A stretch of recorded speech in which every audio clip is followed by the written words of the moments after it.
السلام عليكم ورحمة الله.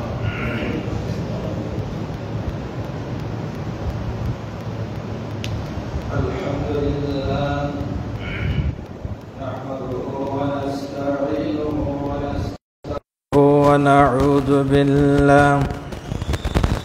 ونعوذ بالله من شرور أنفسنا ومن سيئات أعمالنا. من يهده الله فلا مضل له ومن يضلله فلا هادي له. أشهد أن لا إله إلا الله وأشهد أن محمدا عبده ورسوله. أما بعد فأعوذ بالله من الشيطان الرجيم. بسم الله الرحمن الرحيم. قاف والقرآن المجيد بل عجبوا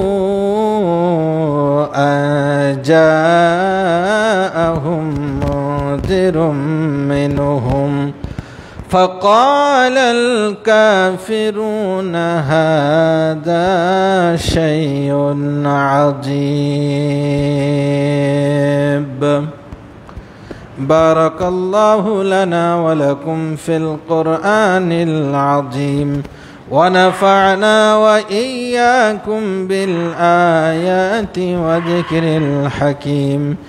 إنه تعالى جواد كريم مالك بر رؤوف رحيم.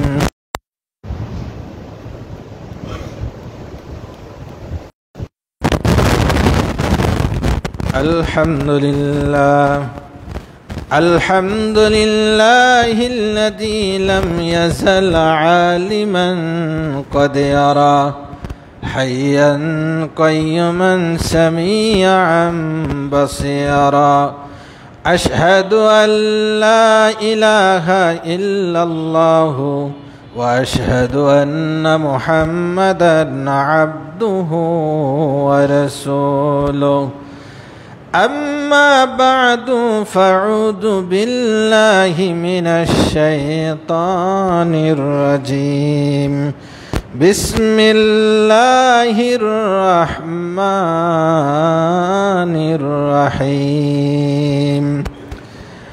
الحمد لله الذي وهب لي على الكبر إسماعيل وإسحاق إن ربي لسميع الدعاء.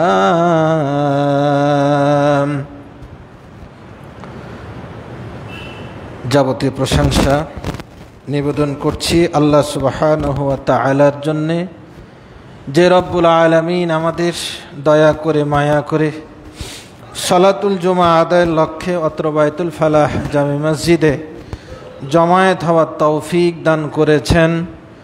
সকলেই সেই মহান মা'বুদের শুকরিয়া আদায় করি। সকলেই পড়ছি আলহামদুলিল্লাহ।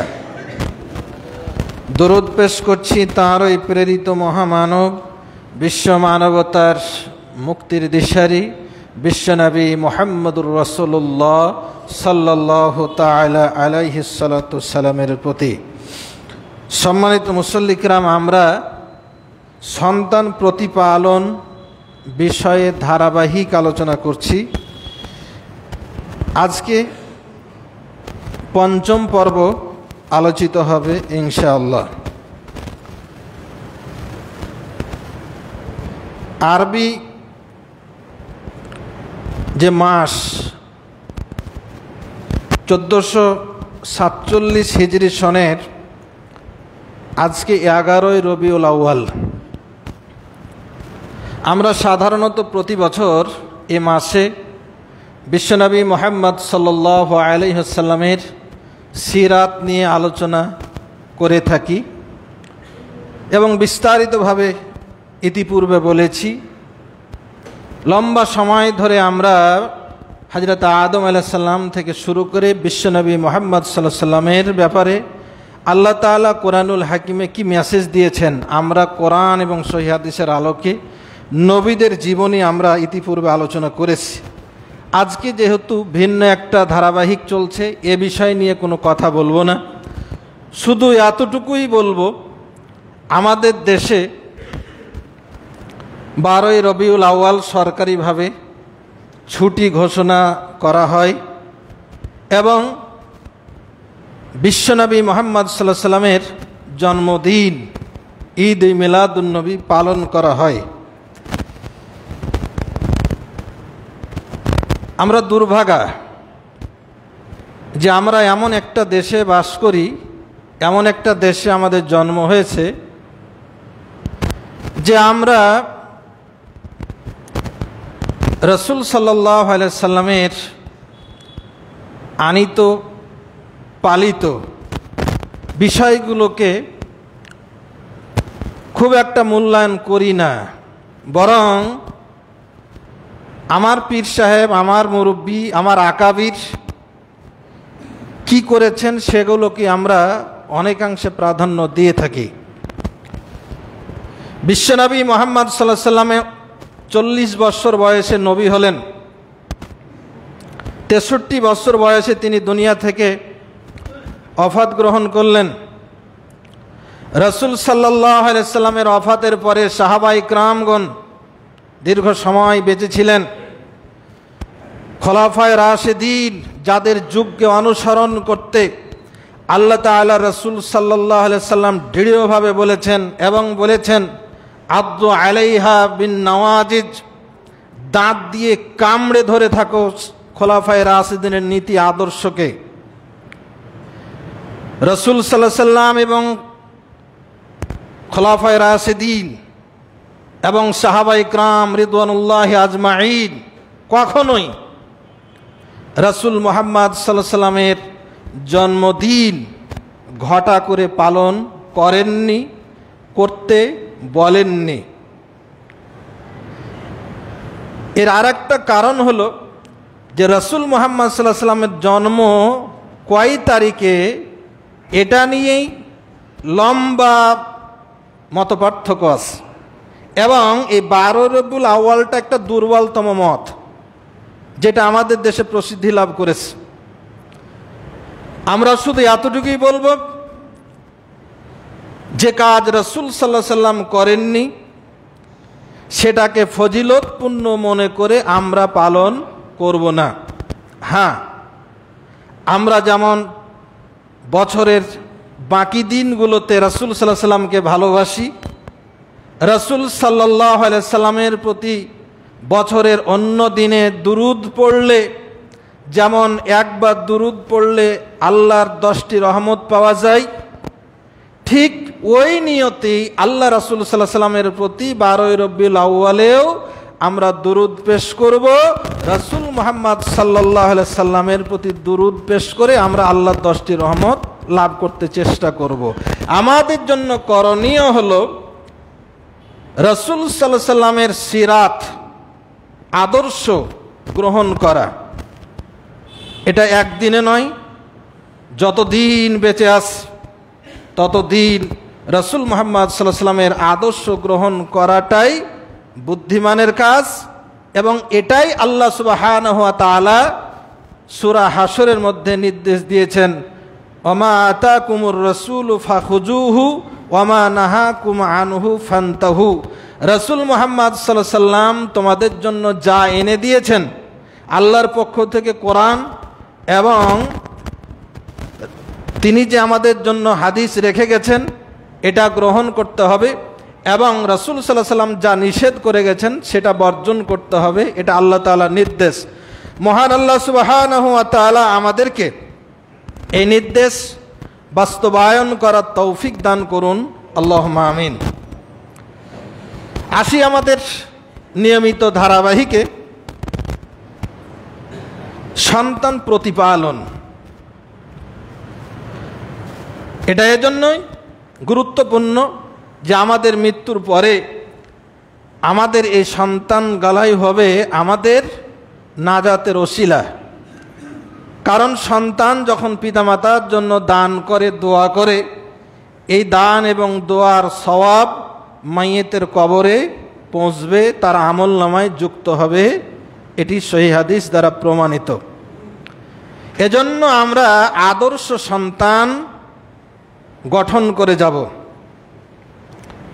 সন্তানগুলো যেমন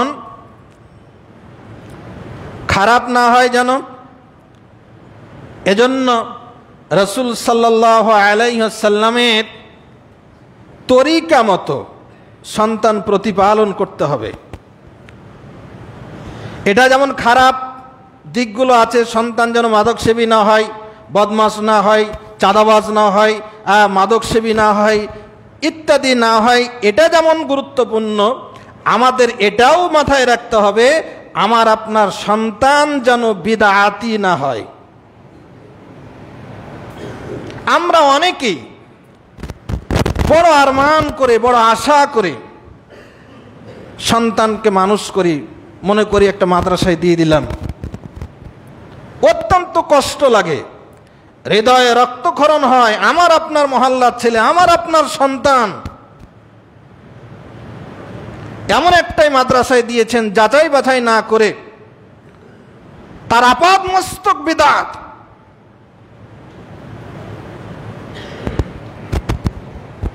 সুতরাং মাদ্রাসায় পড়লেই যে সন্তান ভালো হয়ে যাবে, সন্তান প্রতিপালনের যথাযথ দায়িত্ব পালন করলাম, এ বিষয়ে আমরা সামনে বলবো ইনশাল্লাহ। তবে আজকে এতটুকু বলে রাখি, যেহেতু মিলাদুন নবী আসছে, আমরা এটাকে ঘটা করে পালন করি। সন্তানকে এমনভাবেও লালন পালন করা যাবে না যেন সন্তানটা আমার বিদআতি হয়ে যায়। সম্মানিত উপস্থিতি, এই সন্তান যেন আদর্শ সন্তান হয়। সন্তানটা যেন রাসূল মুহাম্মদ সাল্লাল্লাহু আলাইহি সাল্লামকে, সাহাবায়ে কিরাম রিদওয়ানুল্লাহি আজমাইনের পথ অনুসরণ করে দুনিয়াতে জীবনযাপন করেন, এবং এই সন্তানটা যেন ওলাদে সালেহ হয়, নেক সন্তান হয়। এই নেক সন্তানটা দোয়া করলে দোয়া কবুল হবে, পিতামাতার জন্য কার্যকর হবে, সওয়াব পাঠাতে পারবে। এই যে গ্যারেন্টি, সেটা হলো ওয়ালাদে সালেহ। সালেহ কোনটা? যেটা রাসূল সাল্লাল্লাহু আলাইহি ওয়াসাল্লামের মতো করে চলে। রাসূলের আদর্শে না চললে সেটাকে ওয়ালাদে সালেহ বলা যায় না। তো সম্মানিত উপস্থিতি, আমরা যে লম্বা ধারাবাহিক আলোচনা করছিলাম সন্তান প্রতিপালন বিষয়ে, সন্তান জন্মের পূর্বে আমাদের কি করণীয়, এই করণীয়ের মধ্যে আমরা বিবাহ থেকে শুরু করেছি, যেন বিবাহটা ভালো হয়। আমরা সন্তান গর্ভে আসার প্রাককালে, গর্ভে থাকাকালীন আমাদের কি দায়িত্ব, আমরা এ বিষয়ে বিগত 4টি জুমাতে আলোচনা করেছি। সন্তান জন্মের পূর্বের দায়িত্বের মধ্যে আরেকটা গুরুত্বপূর্ণ দায়িত্ব পালন করা উচিত আমাদের, সেটি হলো আমাদের মায়েরা, বিশেষ করে প্রথম সন্তান যখন গর্ভে ধারণ করে, এই সন্তানটা গর্ভে যখন 7 মাস 8 মাস বয়সে উপনীত হয়, আমাদের সমাজে একেবারে ফরজা আইনের মতো একটা অবধারিত, অলিখিত একটা নিয়মে পরিণত হয়েছে, বউ বিদায় দিতে হবে। বউ বিদায় মানে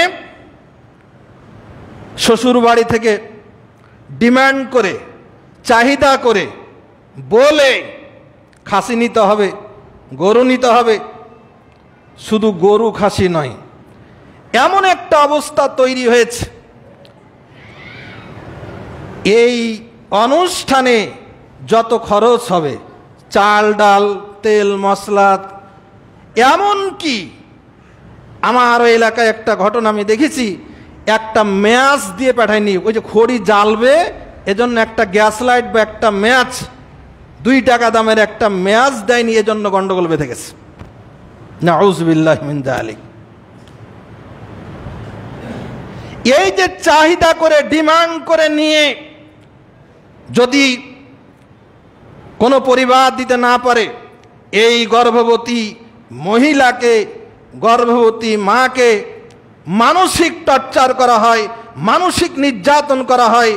আর এই নির্যাতনের ফলে মা যখন দুশ্চিন্তাগ্রস্ত হয়, এর বিশাল একটা প্রভাব এই সন্তানের উপর আসর করে। এই যে চাহিদা করে ডিমান্ড করে যেই খাবারটা নেওয়া হলো, গরু খাসি নেওয়া হলো, অনুষ্ঠান করা হলো, বেপরদার আয়োজন করা হলো, যাবতীয় যে অনুষ্ঠান করা হলো,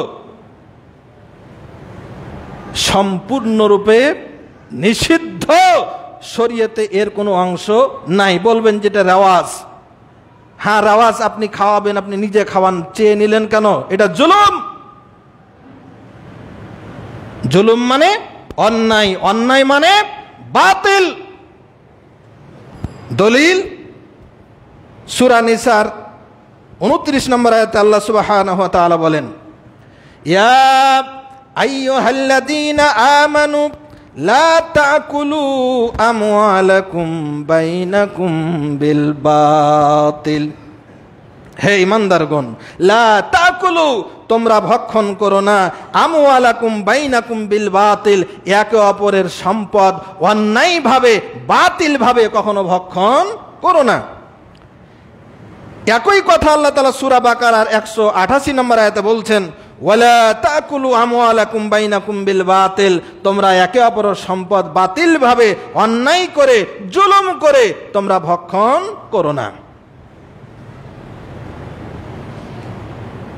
আর এই যে মেয়েটাকে বিবাহ করে নিয়ে আসলেন, এর যাবতীয় দায় দায়িত্ব এটা স্বামীর উপরে। আপনাকে বিদায় দিয়ে 3 মাস আগে পাঠিয়ে দিলেন, সেখানে তার চিকিৎসা খরচ, এমনকি সিজার করা লাগলে সেটার দায়ভার বহন করা শ্বশুরবাড়ির উপরে। এই যে নানা ধরনের আমরা প্রেশার ক্রিয়েট করি, এটা সন্তানের উপর আসর করে, এটা অন্যায়, এটা জুলুম। এগুলো কোনো পুরুষ করতে পারে না, শরিয়া এটা অনুমোদন করে না।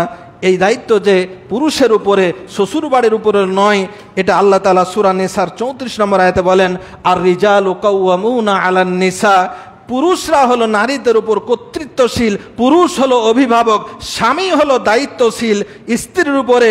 বিমা ফাদ্দালাল্লাহু বা'দাহুম আলা বা'দ ওয়া বিমা আনফাকু মিন আমওয়ালিহিম। পুরুষকে আল্লাহ তাআলা সংসারের মালিকানা দিয়েছেন কি কারণে? শ্রেষ্ঠত্ব দিয়েছেন কি কারণে? যে পুরুষেরা স্ত্রীদের জন্য যাবতীয় খরচ বহন করবে। সুনান আবু দাউদের 2142 নম্বর হাদিস, হাকিম বিন মুআবিয়া আল কুশাইরি রাদিয়াল্লাহু তাআলা আনহু হাদিস বর্ণনা করে বলেন, কুলতু ইয়া রাসূলুল্লাহ, হে আল্লাহর রাসূল, মা হাক্কু যাওজাতি আহাদিনা আলাই, আমাদের স্ত্রীদের আমাদের উপর কি হক আছে? কল, আল্লাহ রাসূল সাল্লাল্লাহু আলাইহি ওয়াসাল্লাম বললেন, আনতুতআমাহা ইযা তুইমতা ওয়া তাকসুহা ইয়াক্তাসাইতা ওয়ালা তাদরিবিল ওয়াজহা ওয়ালা তুকাব্বিহা ওয়ালা তাহজুর ইল্লা ফিল বাইত। সাহাবীর প্রশ্নে আল্লাহ নবী বললেন, তোমাদের স্ত্রীদের তোমাদের উপর হক হলো তুমি যা খাবে তা খাওয়াবে, তুমি যা পরবে তা পরাবে, তুমি খবরদার স্ত্রীর মুখের উপর মারবে না, ওয়ালা তুকাব্বি, কখনো কটু কথা বলবে না, ওয়ালা তাহজুর, স্ত্রীকে একাকী কখনো ছাড়বে না, ইল্লা ফিল বাইতে, বাড়ি ছাড়া বাইরে কখনো একাকী যেতে দেবে না। এ হাদিস দ্বারা প্রমাণিত হয় স্ত্রীর খোরপোশের পুরো দায়িত্ব স্বামীর উপরে। হ্যাঁ, আপনার স্ত্রীর সন্তান প্রসবকালীন সময়ে তার দেখভালের জন্য তার মায়ের বাড়িতে নিয়ে যায়, যেটা সেটা আপনার প্রতি বড় ইহসান, আপনার বড় বড় ইহসান। সুতরাং এই ইহসানের বদলা আপনি তাকে ভালো আচরণ দিয়ে, ভালো কথা বলে, ভালো দোয়া দিয়ে, প্রয়োজনে আপনি খরচ দিয়ে সেখানে আপনি পাঠাতে পারেন, কিন্তু চাহিদা করে, ডিমান্ড করে কোনো কিছু চেয়ে নিয়ে অনুষ্ঠান করা, এগুলো পরিত্যাগ করতেই হবে। শুনুন মুসলমান, আল্লাহর আইনকে অমান্য করে, মানুষের প্রতি জুলুম করে যে সন্তান আপনি তৈরি করলেন, এই সন্তান কোনোদিন আদর্শ সন্তান হতে পারে না। সুতরাং আজকে আমাদেরকে সিদ্ধান্ত নিতে হবে, যারা ছেলের বিয়ে দিয়েছেন তারা বা ছেলেরা যারা বিয়ে করেছো, আগামী দিনে এই অনুষ্ঠানকে পরিত্যাগ করতে হবে। ইসলামে গুরুত্বের সাথে বলা হয়েছে অলিমার কথা। তুমি বিয়ে করে আনার পরে তুমি অলিমার আয়োজন করো। আউলিম আলম্বে সাতিন, তুমি একটা ছাগল দিয়ে হলেও তুমি অলিমা খাওয়াও, অর্থাৎ বউ ভাতের অনুষ্ঠান করো। তোমার যদি না কুলাই তুমি চেয়ে ভিক্ষা করে তুমি অলিমার দাওয়াত দাও মানুষকে। এতটুকু কথা বলা হয়েছে, কিন্তু চুপি সারে বিয়ে দিয়ে দিচ্ছে। এবার বউ বিদায়ের সময় আমাদের অনুষ্ঠান, বিশাল অনুষ্ঠান, টেবিল পেড়ে তখন কালেকশন। যদি মুসলমান হয়ে থাকি, যদি আল্লাহর নবীর উম্মত দাবি করে থাকি, অবশ্যই অবশ্যই আগামী দিনে এই মহল্লার কোন মুসল্লির বাড়িতে যেন বউ বিদায় অনুষ্ঠান না হয়। আল্লাহর কাছে তওবা করুন। যদি সন্তান, আদর্শ সন্তান মানুষ করতে চান, বউ বিদায় অনুষ্ঠান চিরতরে রহিত করে দেওয়া হলো, নিষিদ্ধ, এগুলো পালন করা যাবে না।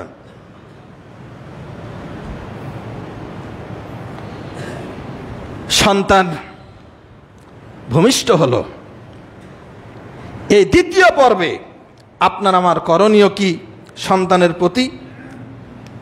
প্রথম যেটি করণীয় সে দাঁড়ায় সেটি হলো, ছেলে হোক বা মেয়ে হোক, আল্লাহর শুকরিয়া আদায় করা।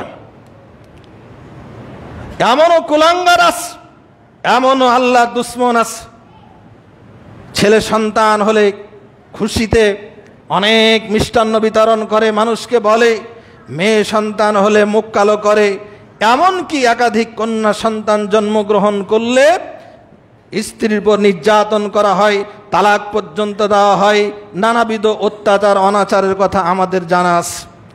সুতরাং ছেলে বা মেয়ে এগুলো স্বামী বা স্ত্রী কারো দোষের কারণ হয় না। আল্লাহ রাব্বুল আলামিন বলছেন, ইয়াহাবু লিমান ইয়াশাউ ইনাসাও ওয়া ইয়াহাবু লিমান ইয়াশাউ যুকুর। আমি যাকে ইচ্ছা ছেলে দেই, যাকে ইচ্ছা মেয়ে দেই, যাকে ইচ্ছা ছেলেও দেই মেয়েও দেই, যাকে ইচ্ছা আমি কিচ্ছু দিই না, বন্দা বানায় দিই। এ পাওয়ার, এ ক্ষমতা একমাত্র আল্লাহ সুবহানাহু ওয়া তাআলার। সুতরাং যেটা আল্লাহর হাতে, সুতরাং সন্তান জন্ম হওয়ার সাথে সাথে পিতা মাতার উচিত, পরিবারের উচিত আল্লাহর শুকরিয়া আদায় করা। কি বলে শুকরিয়া আদায় করবেন? শুকরিয়া আদায়ের যেটা ভাষা সেটি হলো আলহামদুলিল্লাহ। দলিল, সাইয়েদনা ইব্রাহিম আলাইহিস সালাম যখন সন্তান লাভ করলেন, সূরা ইব্রাহিমের 39 নম্বর আয়াত আল্লাহ তাআলা বলছেন, আলহামদুলিল্লাহিল্লাযী ওয়াহাবালি আলাল কিবারি ইসমাঈলা ওয়া ইসহাক ইন্না রাব্বী লাসামিউদ দুআ। ওই আল্লাহর প্রশংসা করছি যে আল্লাহ তাআলা আমাকে এই বৃদ্ধ বয়সে বার্ধক্যকালে আমাকে ইসমাঈল এবং ইসহাক নামক দুইটি সন্তান আমাকে দান করেছেন। সুতরাং সন্তান জন্মের পরে পরেই আমাদের প্রথম কাজ হবে মহান আল্লাহ তাআলার শুকরিয়া আদায় করা। আল্লাহ, তুমি আমাকে একটা সন্তান দিয়েছ, ছেলে দিয়েছ, মেয়ে দিয়েছ, এজন্য তোমার শুকরিয়া আদায় করছি, আলহামদুলিল্লাহ। এ আলহামদুলিল্লাহ একেবারে খুশি মনে পাঠ করা উচিত প্রতিটা বাবা মায়ের। এটা হলো সন্তান প্রতিপালনের অন্যতম একটা হক, যে আপনি এই সন্তানটা পেয়ে খুশি হয়েছেন। আপনি একটা মেয়ে জন্ম নিয়েছে বলে আপনি নাখোশ হলেন, এ বাচ্চার মায়ের উপর নির্যাতন করলেন। এই বাচ্চাটা যখন বড় হবে আর যখন জানবে আপনি অখুশি ছিলেন, আপনি চাইতেন না মেয়ে হোক, এ বাচ্চার সামনে আপনাকে লজ্জা লাগবে না? সুতরাং সন্তান প্রতিপালনের অন্যতম একটা দায়িত্ব হলো, প্রথম কাজ হলো আল্লাহর শুকরিয়া আদায় করা। 2 নম্বর কাজ আজান দেওয়া, সন্তানের কানে আজান দেওয়া। সহিহ বুখারীর 4548 নম্বর হাদিস, আবু হুরায়রা রাদিয়াল্লাহু তাআলা আনহু হাদিস বর্ণনা করে বলেন, আন্না নবী সাল্লাল্লাহু আলাইহি ওয়াসাল্লাম قال ما من مولود الا يولد ما من مولود يولد الا والشيطان يمسه حين يولد فيستهل صارخا من مس الشيطان اياه الا مريم وابنها ثم يقول أبو هريرة اقرأوا إن شئتم ওয়া ইন্নী উঈযুহা বিকা ওয়া যুররিয়াতাহা মিনাশ শাইতানির রাজীম। সহিহ বুখারীর হাদিসের মধ্যে আবু হুরায়রা রাদিয়াল্লাহু তাআলা আনহু বর্ণনা করে বলছেন, আল্লাহ নবী সাল্লাল্লাহু আলাইহি ওয়াসাল্লাম বলেন, প্রত্যেকটা সন্তান, মানব সন্তান যখন জন্মগ্রহণ করে, জন্মগ্রহণ করার সাথে সাথে শয়তান তাকে গোঁতা দেয়, আঘাত করে। এই আঘাতের ফলে সন্তানটা কেঁদে ওঠে। শয়তান মানবের যে প্রকাশ্য শত্রু, ইন্না শাইতানা লাকুম আদুব্বুম মুবিন, শয়তান যে মানুষের স্পষ্ট শত্রু তার প্রমাণ হলো এটা। আমি হয়তো আপনার ক্ষতি করেছি তাই আপনি আমার ক্ষতি করবেন, কিন্তু একটা নবজাতক যে সদ্য ভূমিষ্ঠ হলো, শয়তান তাকেও শত্রু মনে করে প্রথমে আঘাত করে। শয়তানকে ওই জায়গা থেকে তাড়াতে প্রথম করণীয় হলো তার কানে আজান শুনিয়ে দেওয়া, যেন শয়তানও পালায়। আর আল্লাহর বড়ত্ব এই সন্তানটা পৃথিবীর বুকে আসার পরেই যেন এই মেসেজটা পেয়ে যায় যে হ্যাঁ, এই দুনিয়াতে আমার প্রথম করণীয় হলো আল্লাহ বড়, আল্লাহকে বড় হিসাবে ঘোষণা দেওয়া, আল্লাহর আইন মেনে চলা।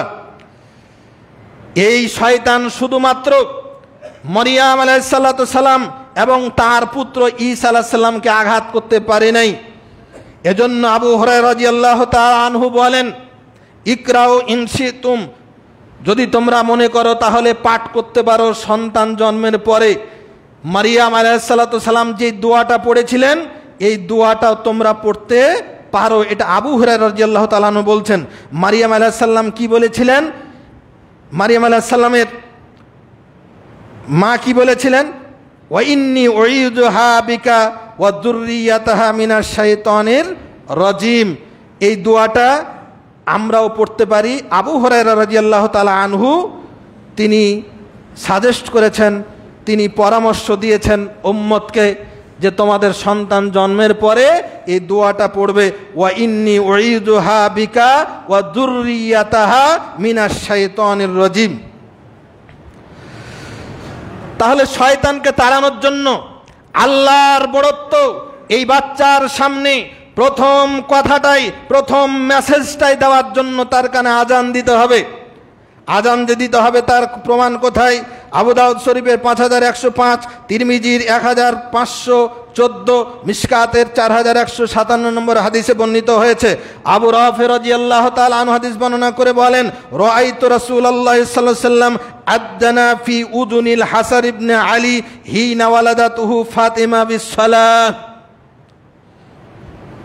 রাসূল সাল্লাল্লাহু আলাইহি ওয়াসাল্লাম তার নাতি হাসান রাদিয়াল্লাহু তাআলা আনহু যখন জন্মগ্রহণ করেন, ফাতেমা যখন তাকে জন্ম দেন, তখন হাসানের কানে আল্লাহ রাসূল সাল্লাল্লাহু আলাইহি ওয়াসাল্লাম আজান দিয়েছেন বিস-সালাতে, সালাতের আজানের মতো। আমাদের নামাজের জন্য মসজিদে যে আজান হয় একেবারে হুবহুব সে আজান তিনি দিয়েছেন। অনেকে হাইয়া আলাস সালাহ বাদ দিয়ে আজান দেন, না, কোনো শব্দ বাদ দেওয়া যাবে না। সালাতের যে আজান হয় এই আজানটাই দিতে হবে,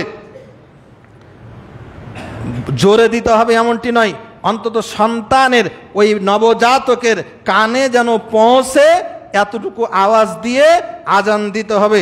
আমাদের দেশে বহুল প্রচলিত একটা বিধান আছে, ডান কানে আজান বাম কান একামত।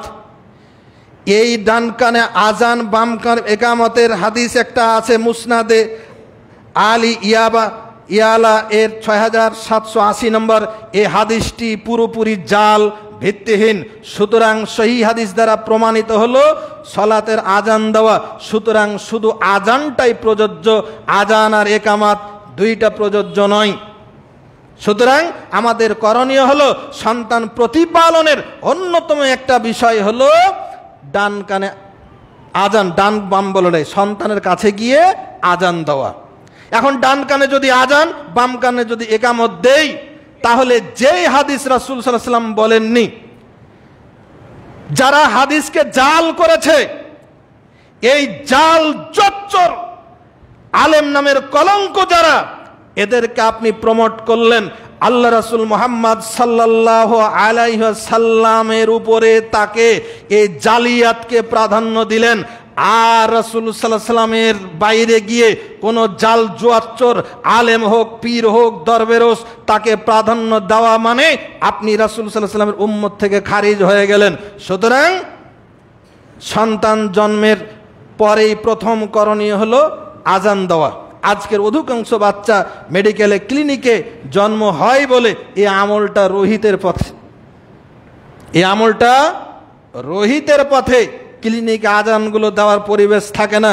সুতরাং যেখানেই সন্তান জন্ম হোক, একজন সচেতন দায়িত্বশীল হিসাবে প্রত্যেকের করণীয় হওয়া উচিত, প্রথম আপনার কোলে যখন আপনার সন্তানটা চলে আসবে তখন আজান দেওয়া। যদি কোনো পুরুষ মানুষ না থাকে তাহলে নারীরাই আজান দিয়ে দিবে সেখানে। এটা তো সলাতের আজান নয়, বাচ্চার কানে আল্লাহর বড়ত্ব পৌঁছাতে হবে, এটাই হলো মূল মুখ্য উদ্দেশ্য। যদি পুরুষ মানুষ না থাকে, নারী যারা থাকবে তারাই কি করবে? বাচ্চার কানে আওয়াজ পৌঁছাবে। এটা হলো সন্তান জন্মের পরে দ্বিতীয় করণীয়। প্রথম করণীয় কি বললাম? আল্লাহর প্রশংসা করবেন, আলহামদুলিল্লাহ বলবেন, খুশি হবেন আল্লাহর দেওয়া নিয়ামত পেয়ে। 2 নম্বর কাজ হলো আজান দিতে হবে, শুধু একামত নয়। 3 নম্বর কাজ হলো তাহনিক করা। আল্লাহ রাসূল সাল্লাল্লাহু আলাইহি ওয়াসাল্লামের জামানায় যখন কোনো বাচ্চা হতো, মুসলিম শরীফের 688 নম্বর হাদিস, আমাদের আয়েশা রাদিয়াল্লাহু তাআলা আনহা হাদিস বর্ণনা করে বলেন, কানা ইউতা বিসিবিয়ান ফা ইউবাররিকু আলাইহিম ওয়া ইউহান্নিকাহুম। যখন কারো বাচ্চা হতো, বাচ্চা হওয়ার পরপরই সাহাবায়ে কেরামগণ বাচ্চাটা কোলে নিয়ে আল্লাহ রাসূল সাল্লাল্লাহু আলাইহি ওয়াসাল্লামের দরবারে যেতেন। আল্লাহ রাসূল সাল্লাল্লাহু আলাইহি ওয়াসাল্লাম কি করতেন? তাহনিক করে দিতেন। খেজুর চিবিয়ে সেই চিবানো নরম করে দেওয়া খেজুরটা বাচ্চার মুখে দিতেন আল্লাহ রাসূল সাল্লাল্লাহু আলাইহি ওয়াসাল্লাম, এবং এই বাচ্চার জন্য বারাকাতের দোয়া করে দিতেন। এটাকে বলা হয় তাহনিক করা। এখন এই তাহনিক এখন কে করবে? রাসূল সাল্লাল্লাহু আলাইহি ওয়াসাল্লামের জামানায় সাহাবায়ে কেরামগণ নিজে করতেন না। আল্লাহ রাসূল সাল্লাল্লাহু আলাইহি ওয়াসাল্লাম যেহেতু বেঁচেছিলেন, রাসূলের বরকত নেওয়ার জন্য, দোয়া নেওয়ার জন্য সাহাবায়ে কেরামগণ প্রথমেই রাসূল সাল্লাল্লাহু আলাইহি ওয়াসাল্লামের কাছে নিয়ে যেতেন। এখন অনেকেই বলেন যে এটা রাসূল সাল্লাল্লাহু আলাইহি ওয়াসাল্লামের জন্য খাস আমল ছিল তাহনিক করা, কিন্তু জমহুরে উলামায়ে কেরামের মত হলো না। যদি সমাজে কোনো পরহেজগার মানুষ আপনি কাউকে মনে করেন, আল্লাহ রাসূল সাল্লাল্লাহু আলাইহি ওয়াসাল্লাম বলছেন, আল উলামা ওয়ারাসাতুল আম্বিয়া, হক্কানি আল্লাহওয়ালা আলেমগণ হলেন নবীদের ওয়ারিস।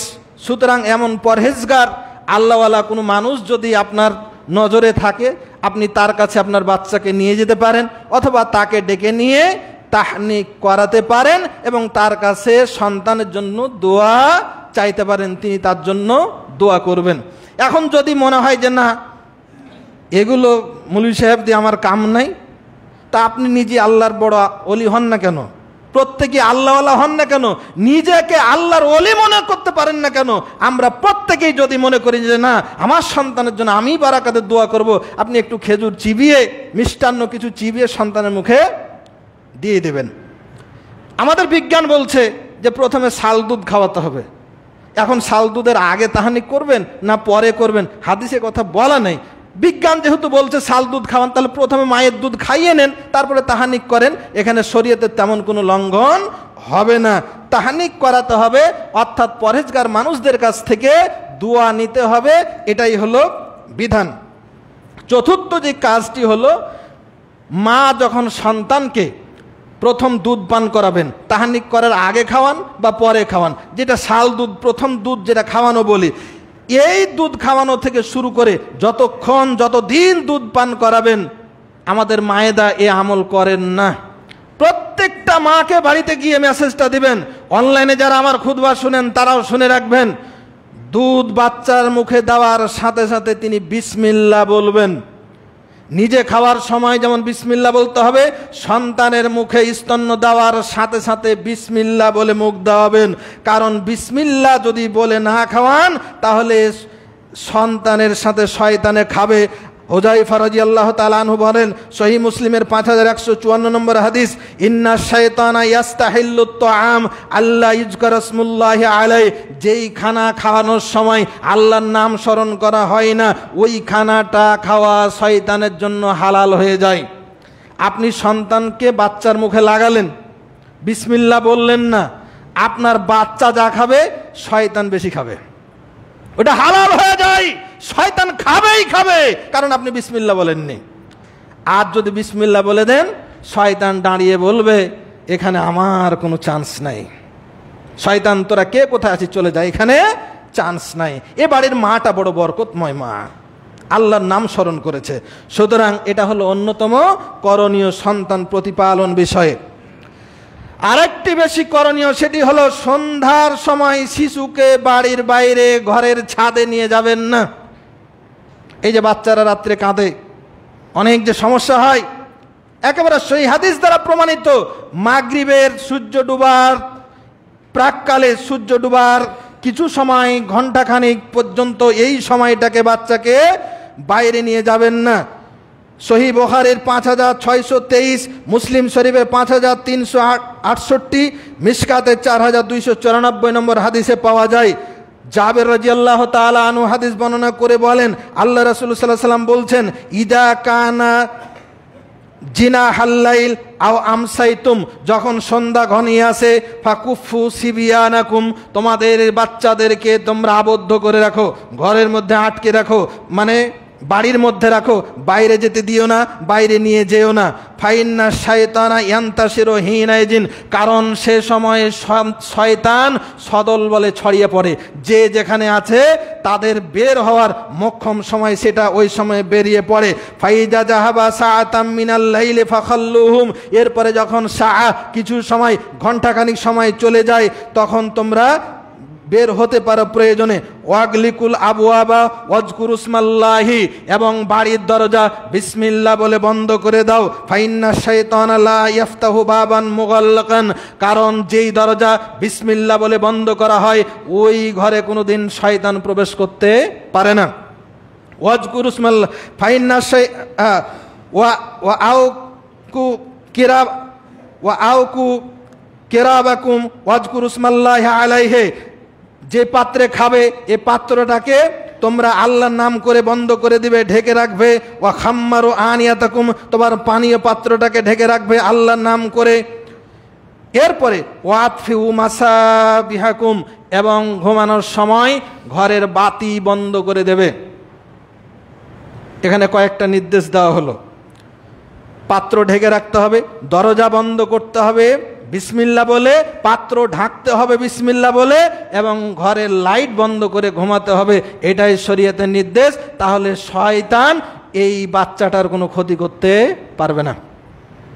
এটি হলো পিতামাতার অন্যতম দায়িত্ব, কর্তব্য। ষষ্ঠ যেটা কর্তব্য হলো সন্তান জন্মের পরে নাম রাখা। নাম রাখার দুইটা সময়, এক সন্তান জন্মদিনের ওই দিনই রাখতে পারেন, পরদিন সকালে রাখতে পারেন, এবং সপ্তম দিনে। দুইটা হাদিসই পাওয়া যায়।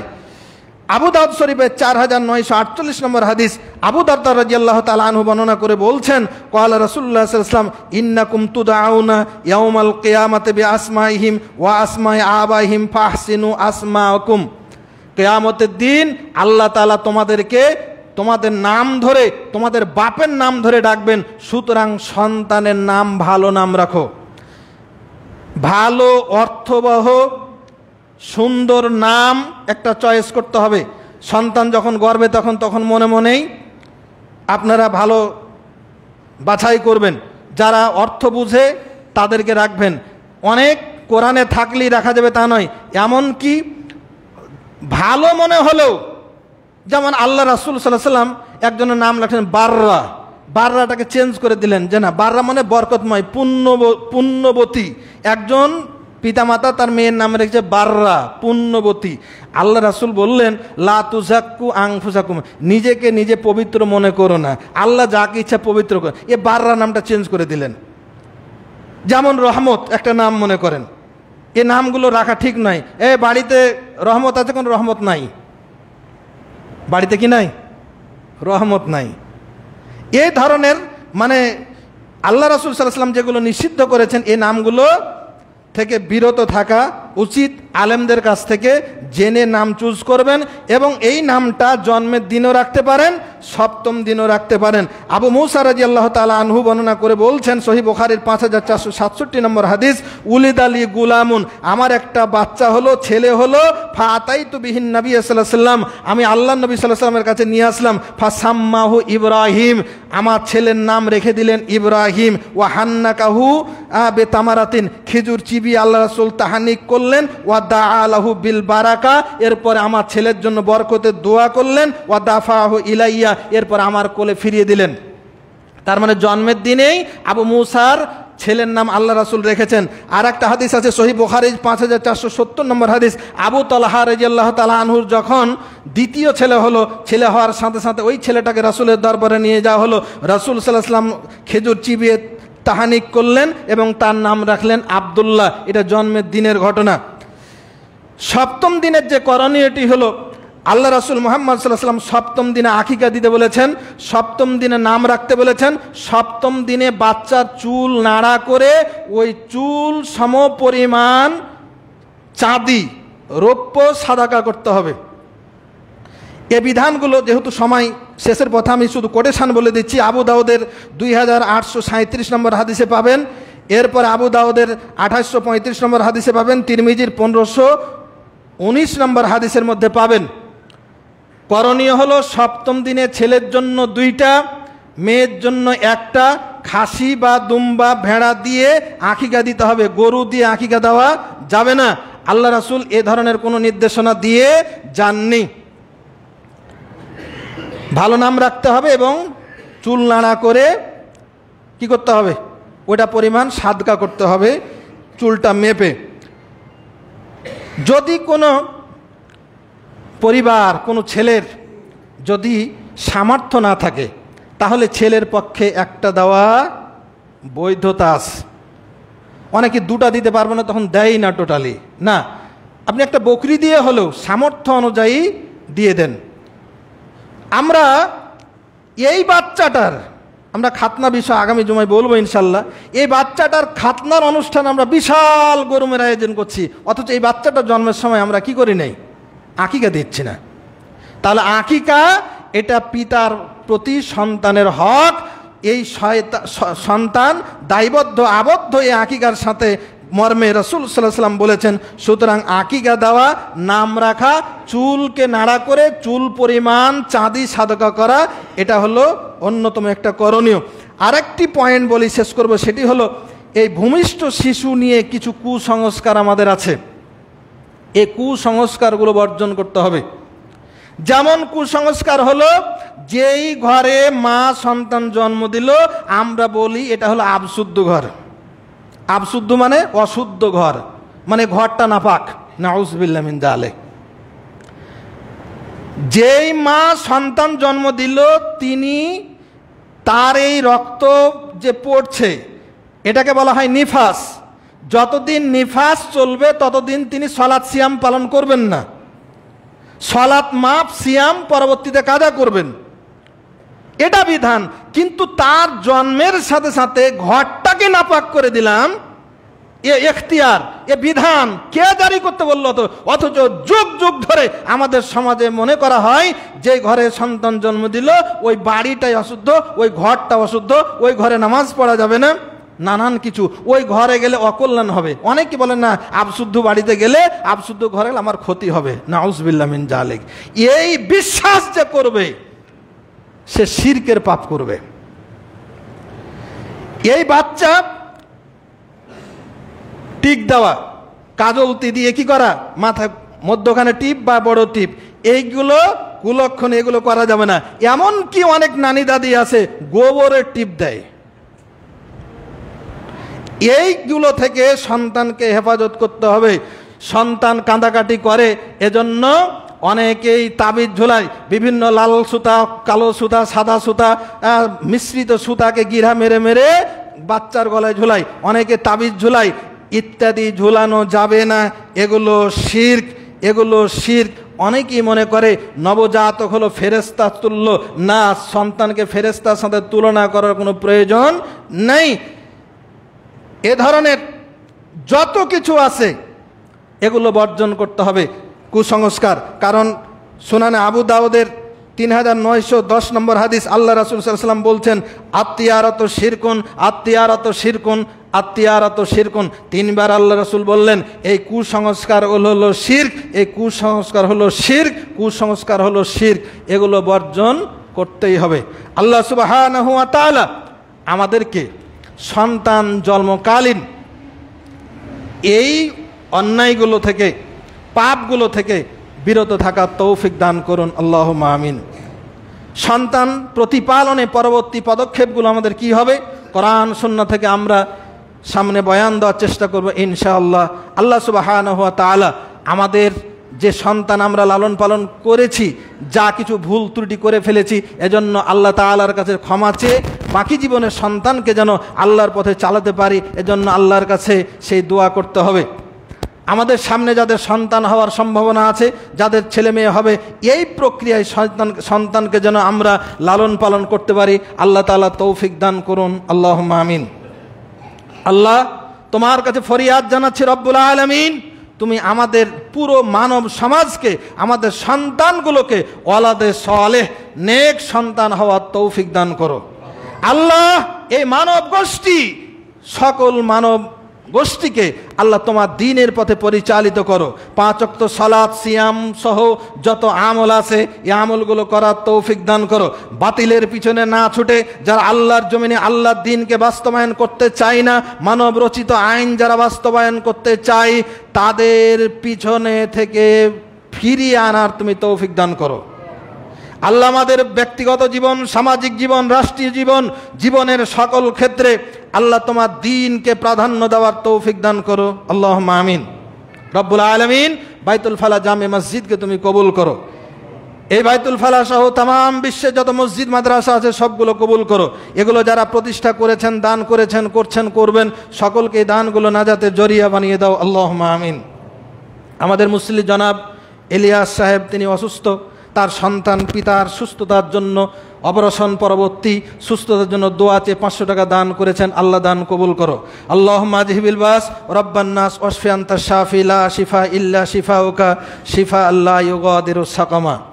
আমাদের মুসল্লি, আমাদের কমিটির বর্তমান সহসভাপতি জনাব একরামুল হক সাহেবের ছেলে সিজার, তার মায়ের সুস্থতার জন্য ডিজিটাল দান বক্সে 500 টাকা পাঠিয়েছেন। আল্লাহ দান কবুল করো। আমাদের, আপনারা জানেন, ডিজিটাল দান বাক্স বারান্দায় দেওয়া আছে। এই দান বক্সের ডিজিটাল নাম্বারগুলো নিয়ে আপনারা সেখানেও দান করতে পারেন। প্রবাসী অনেক ভাই, এই মহল্লার যারা প্রবাসে আছেন, বিদেশে আছেন, যারা আমার খুতবা নিয়মিত শোনেন, তাদের কাছে উদাত্ত আহ্বান থাকবে, আপনারা আপনাদের এই প্রিয় মসজিদে এই ডিজিটাল দান বাক্সের মাধ্যমে দান পাঠাবেন। আল্লাহ তাআলা আপনাদের সহায় হন, আল্লাহুম্মা আমিন। খাস করে দোয়া করছি চকবহরম গ্রামের ব্যাংকার মাওলানা রুহুল আমিন ভাইয়ের জন্য, যিনি আমাদের এই আধুনিক যুগের ডিজিটাল দান বাক্সটি আমাদের জন্য বানিয়ে দিয়েছেন। আল্লাহ সুবহানাহু ওয়া তাআলা ভাইকে জাযায়ে খায়ের দান করুন, আল্লাহুম্মা আমিন। রব্বুল আলামিন, তুমি আমাদের সকল নেক কাজগুলো কবুল করো। আমাদের পিতামাতা, আত্মীয় স্বজন যারা দুনিয়া থেকে চলে গেছেন, সকলকে আল্লাহ জান্নাতের মেহমান হিসেবে কবুল করো। রব্বুল আলামিন, তোমার দরবারে ফরিয়াদ জানাচ্ছি আল্লাহ, জানি না কখন আমাদের হায়াত শেষ হয়ে যায়। হায়াত শেষ হওয়ার আগেই পরিপূর্ণ ইমানদার তোমার রাসূল সাল্লাল্লাহু আলাইহি ওয়াসাল্লামের সুন্নাহ আলোকে জীবন গড়ার তৌফিক দাও, আল্লাহুম্মা আমিন। আল্লাহ, তোমার দরবারে কায়েমরে বাক্যে ফরিয়াদ করছি, মাবুদ, মৃত্যুর সময় আমাদের জবানে জারি করো লা ইলাহা ইল্লাল্লাহ মুহাম্মাদুর রাসূলুল্লাহ নয়, শুধুমাত্র কি লাক্কিনু মাউতাকুম লা ইলাহা ইল্লাল্লাহ। আমরা অনেক বক্তা ভুল করি যে আল্লাহ আমাদের জবানে জারি করে দিও লা ইলাহা ইল্লাল্লাহু মুহাম্মাদুর রাসূলুল্লাহ, সুর করে পড়ি, আর কত মজা। আল্লাহ রাসূল বলছেন মৃত্যুর সময় বলবে কি লা ইলাহা ইল্লাল্লাহ, লাক্কিনু মাউতাকুম লা ইলাহা ইল্লাল্লাহ, আর আমরা মুহাম্মদ রাসূলুল্লাহ ঠেকিয়ে দিলাম। এখানে রাসূলের প্রতি বাহাদুরি দেখানো হলো না। মৃত্যুর সময় বলবেন লা ইলাহা ইল্লাল্লাহ। আল্লাহ এতটুকু আমল করার তৌফিক দান করুন, আমিন। ওয়া আখিরু দাওয়ানা আনিল হামদুলিল্লাহি রাব্বিল আলামিন ওয়া সাল্লাল্লাহু তাআলা আলা নবী।